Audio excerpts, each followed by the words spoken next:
IIT JEE और NEET के लिए आज मैं एमपीएस लॉ और उसके एप्लीकेशन के विषय में बताने वाला हूं। तो आप यहां देख पा रहे हैं कि यह एक सिलिंड्रिकल वायर है जिसमें स्टेडी करंट आई फ्लो हो रहा है, यानी यूनिफॉर्म डिस्ट्रीब्यूशन ऑफ करंट इस सिलिंड्रिकल वायर में दिखाया गया है। ऐसे में इसके एक्सिस से यानी सेंटर से इसके बाहरी सरफेस यानी सरकमफेरेंस तक मैग्नेटिक फील्ड का वेरिएशन कैसे होगा और इसके वायर के बाहर मैग्नेटिक फील्ड का वेरिएशन कैसे होगा, इसके विषय में मैं बताने वाला हूं। क्योंकि आईआईटी जेईई और नीट के एग्जाम में इससे रिलेटेड क्वेश्चन जनरली पूछे जाते हैं। तो यहाँ पर इसको एक्सप्लेन करने के पहले मैं सबसे पहले एम्पियर्स लॉ के विषय में बताना चाहूँगा। तो आइए देखते हैं। यहाँ पर ये मैग्नेटिक फील्ड है, हमें ये मैग्नेटिक फील्ड निकालना है और इसके अंदर एक वायर ऐसे दिखाया गया है। इस वायर में करंट आई फ्लो हो रहा है। जैसा कि आपको पता है कि अगर किसी वायर में करंट फ्लो हो रहा हो तो उसके चारों तरफ सर्कुलेटिंग मैग्नेटिक फील्ड होता है। क्योंकि वायर स्ट्रेट लाइन है इसलिए सर्कुलेटिंग मैग्नेटिक फील्ड जो होगा सर्कुलर इन शेप में होगा। तो इस वायर की स्ट्रेट वायर है, इस वायर के अंदर आई करंट फ्लो हो रहा है। तो मैग्नेटिक फील्ड का ये डायरेक्शन एंटी क्लॉकवाइज डायरेक्शन में दिखाया गया है। क्योंकि अगर राइट हैंड स्क्रू रूल से अगर आप इसको देखेंगे तो थंब के डायरेक्शन में करंट है वायर में, तो मैग्नेटिक फील्ड यहाँ पर इनवर्ड होगा और यहाँ पर आउटवर्ड होगा। तो एम्पियर्स लॉ के विषय में मैं बताना चाहूँगा। तो यहाँ पर आप देखिए, यहाँ पर मैग्नेटिक फील्ड का डायरेक्शन ये है और इसी में अगर डीएल लेंथ लेंगे मैग्नेटिक फील्ड के अलांग, तो ये और यहाँ पर मैग्नेटिक फील्ड दोनों जो होंगे सेम डायरेक्शन में होंगे। अगर आप टेंजेंट के अनुसार लेंगे तो यहाँ पे टेंजेंट ड्रॉ करेंगे तो मैग्नेटिक फील्ड टेंजेंट के डायरेक्शन में होगा और स्मॉल जो डिस्प्लेसमेंट होगा वो भी टेंजेंट के डायरेक्शन में होगा। तो ऐसे भी दोनों सेम डायरेक्शन में होंगे और थीटा इनके बीच का जीरो होगा। तो एम्पियर्स लॉ जो होता है close integral B dot dl इस तरह से दिखाते हैं। Close integral B dot dl और ये बराबर होता है म्यू टाइम करंट जो इस मैग्नेटिक फील्ड के अंदर करंट कैरिंग वायर जो पास हो रहा है उसमें जो करंट पास हो रहा है उसके म्यू टाइम के बराबर होता है। तो ये है एम्पियर्स लॉ। इस एम्पियर्स लॉ के द्वारा किसी भी वायर के सराउंडिंग में मैग्नेटिक फील्ड कैसे निकाला जाता है वो आप कर सकते हैं। तो यहाँ पर हम देख पा रहे हैं कि बी और डीएल दोनों सेम डायरेक्शन में है, तो इसका डॉट प्रोडक्ट हो जाएगा बी और इस सर्कुलेटिंग मैग्नेटिक फील्ड का ये यहाँ से आर डिस्टेंस पर हमने ये सर्कुलेटिंग मैग्नेटिक फील्ड जो सर्कुलर है वो आर डिस्टेंस पर लिया है, इसलिए इस सर्कुलर मैग्नेटिक फील्ड का जो रेडियस होगा वो आर होगा। इसलिए डीएल को इंटीग्रेट करेंगे तो एल आएगा और ये पूरा मैग्नेटिक फील्ड का जो लेंथ होगा वो 2 पाई आर आएगा और ये म्यू नॉट आई के बराबर होगा।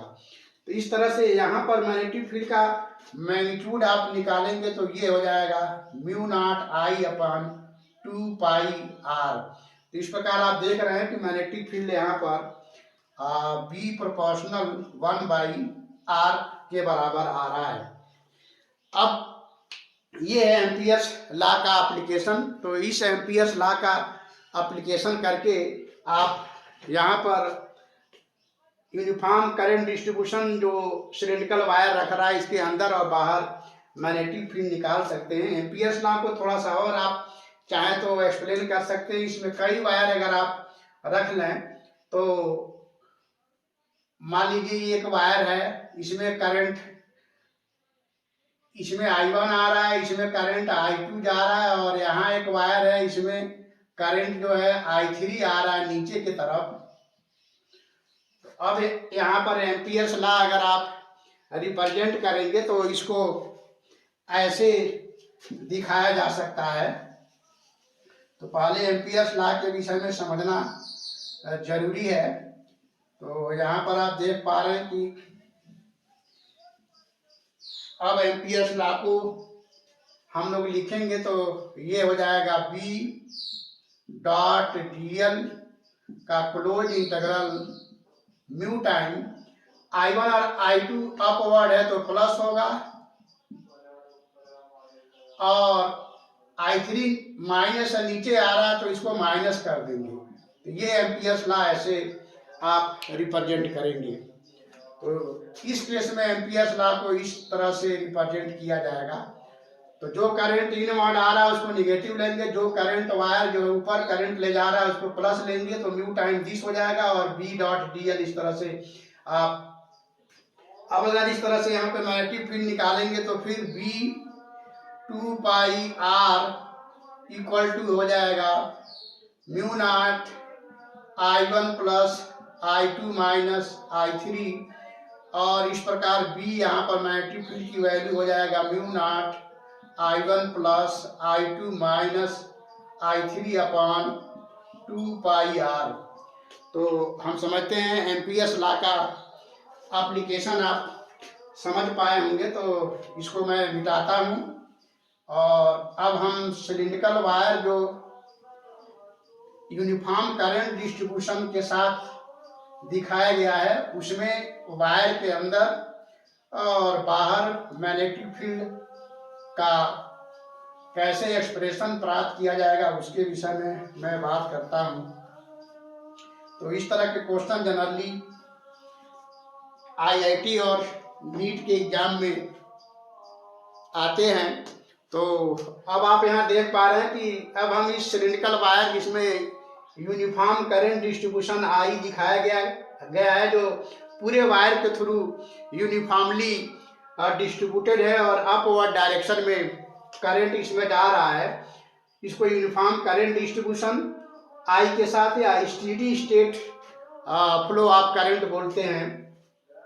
देख पा रहे हैं कि जो आर रेडियस का सिलिंड्रिकल वायर है, कैपिटल आर इसका रेडियस है, इस पूरे वायर के through current I upward direction में जा रहा है।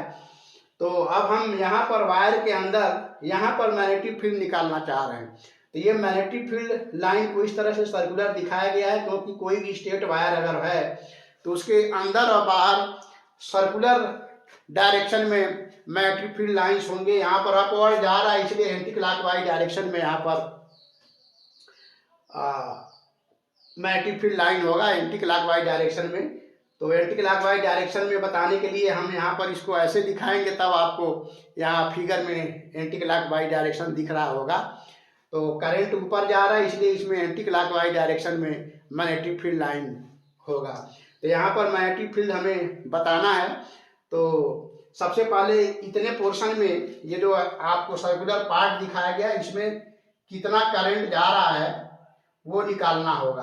तो यहाँ पर करंट डेंसिटी आप निकालेंगे क्योंकि ये cross sectional area pi R square का, आर रेडियस का ये सर्कुलर पार्ट लिया गया है, तो इसका रेडियस स्मॉल आर है तो इसका एरिया हो जाएगा पाई आर स्क्वायर। और आर जो है यहाँ पर आप देख पा रहे हैं small R less than capital R है क्योंकि अंदर वाले पॉइंट पर हम मैग्नेटिक फील्ड निकालना चाह रहे हैं। तो पर यूनिट करंट जो होगा आई अपॉन पाई आर स्क्वायर, जहाँ आर एक्चुअल रेडियस है वायर का। अब इतने एरिया में कितना करंट जा रहा है इसको I1 से मैं दिखा रहा हूँ यहाँ पर। तो I1 हो जाएगा total current upon total area pi R square into ये जो क्रॉस सेक्शनल एरिया दिखाया गया है पाई आर स्क्वायर। तो इसको जब आप सॉल्व करेंगे तो इस क्रॉस सेक्शनल एरिया से कितना करंट ऊपर पास हो रहा है I1, वो I into small R by capital R के होल स्क्वायर के बराबर होगा। तो इस क्रॉस सेक्शन में कितना करंट जा रहा है वो आपने निकाल लिया।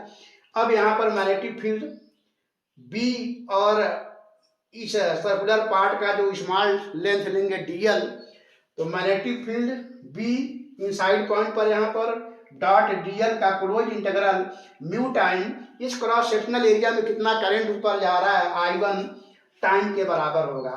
तो अब आप इसको आगे सॉल्व करेंगे। यहाँ पर भी डीएल और बी दोनों सेम डायरेक्शन में होंगे, मीन्स 0 डिग्री एंगल होगा इनके बीच में। तो कॉस दो वेक्टर का डॉट प्रोडक्ट कॉस के साथ आता है तो कॉस 0 डिग्री 1 हो जाएगा।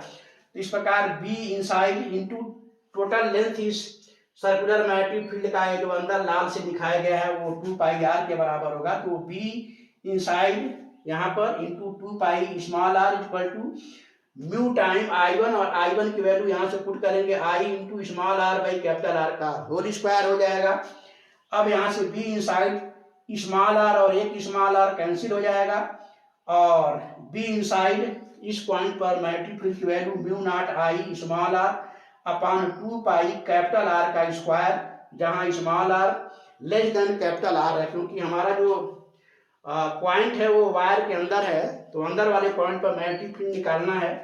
तो इस तरह से अंदर मैग्नेटिक फील्ड का जो वैल्यू होगा B inside mu naught I small R upon 2 pi R square होगा, जहां आर कैपिटल आर है।